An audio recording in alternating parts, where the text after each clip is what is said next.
Welcome back to the archives. If you haven't already seen, Yashahime Season 2 is currently airing. Please give it a watch. So far, it's on Funimation and Crunchyroll.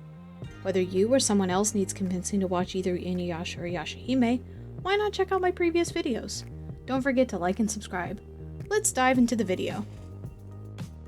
Today, I wanted to touch on Inuyasha and the show's first opening song, or OP for short. There are many OPs throughout the series, but the first one is one of the most memorable. Now, I've seen OP analysis videos before, but I've never seen one for Inuyasha, so I figured why not cover it myself? So let's take a look at the Season 1 OP, Change the World.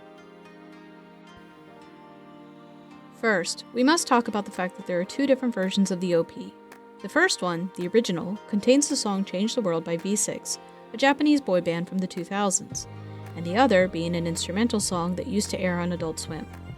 The instrumental is called Hanyo Inuyasha, and it is track number 4 from the first Inuyasha original soundtrack.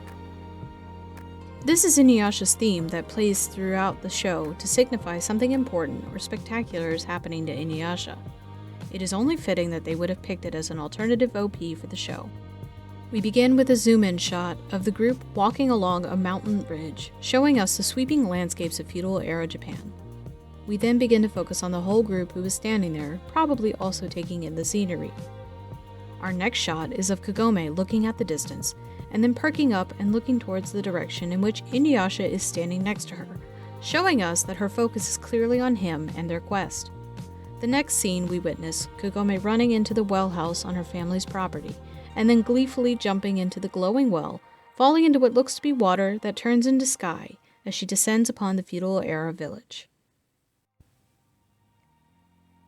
The next couple of shots show us a few different things, including a bull pulling a plow with a farmer in a rice paddy, a grouping of vines growing upward, and some birds bathing in a puddle of water. These could mean a few different things, but it's mainly to show that she is being transported back to a different, simpler time of a bygone era.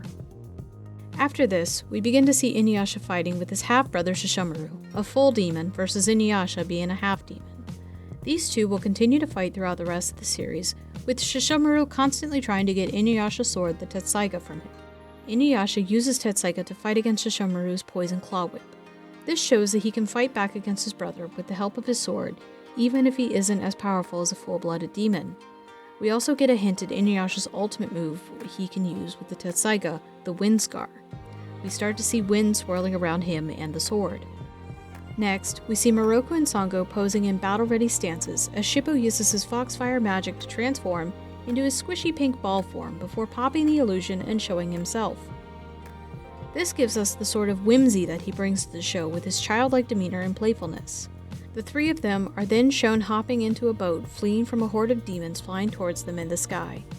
The horde is similar to that of Naraku's horde that shows up throughout the first season as Naraku is introduced. Miroku then uses his famous wind tunnel to suck up the demons, while Sango protects Shippo from a giant demon arm. She is quickly shown dressed in her Demon Slayer garb, ready to fight and using her trusty Harai coats, a boomerang made of demon bones. This display shows off the powers that the other characters that will join us, but also shows their dynamic. Shippo is always hiding and running away from the fight, looking to hide behind someone bigger than him. Miroku is quick to action and using his powers, while Sango is always ready to fight and a strong warrior. We come to a scene within a forest where Inuyasha faces a tree and Kagome stands behind him. The song lyrics here read, "When I met you, I found my true place in life." This is said right as Kagome takes a few steps towards Inuyasha before he turns and she is gone, frantically looking for her. While this is happening, the sky gets dark and brooding, and in this particular case, shows colors of pinks and purples. This could possibly signify the jewel fragments and how they are looming over their relationship, especially with the next scene, or it could possibly be the threat of Naraku creeping into their lives. The next shot shows a close-up of Inuyasha looking bewildered as a ghostly Kikyo fades in from behind him. She is giving Inuyasha the deepest side-eye I have ever seen before, completely materializing and turning to face his back. Inuyasha has a look of realization in his face as he senses someone behind him and appears to be shocked that it is Kikyo. During Season 1, Kikyo is resurrected by a golem witch who brings her back from the dead as a golem. This OP is alluding to this here, showing Inuyasha's shocked face. He then goes to run towards her as she begins to fade away again in a sparkly fashion. He is constantly looking for her, always aware that she is back and looking for that closure between the two of them. I'd like to note that the colors that she fades with are the same as the jewel as well. This is probably done intentionally, as she was the original keeper of the jewel when she was alive. Inuyasha is then shot in the chest with an arrow, much like he was 50 years before the series began, when he stole the jewel and Kikyo shot him. During this whole exchange, Inuyasha's facial expressions are confused and anguished, showing that he has emotional trauma to overcome from his departure from Kikyo. He is very clearly anguished by the pain and experience. Next, we see a mountain scene with birds flying in the frame before stopping on Inuyasha, who is overlooking the view. He is then shown wandering through the cherry blossom-lined path, walking alone the whole time. When we focus in on these scenes, we need to take the lyrics into account for the song. I want to change the world. I won't hesitate again. If I can shape a future with you, then I can fly anywhere. Change my mind. I can spread my wings and fly towards the unknown future. Without losing my passion, it's Wonderland. This refers to Kagome and his friends opening his eyes and letting him let his guard down, knowing that he can begin to trust people and rely on others after being alone for so long. This is then reinforced when Inuyasha is walking along the beach with his head down low, showing that he is not focused on the others in the world. He is then picked up by his friends riding on the back of Kilala.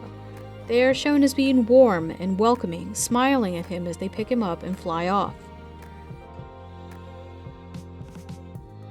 We lastly focus in on him, looking at his friends in wonderment, before finally letting a small smirk overcome him.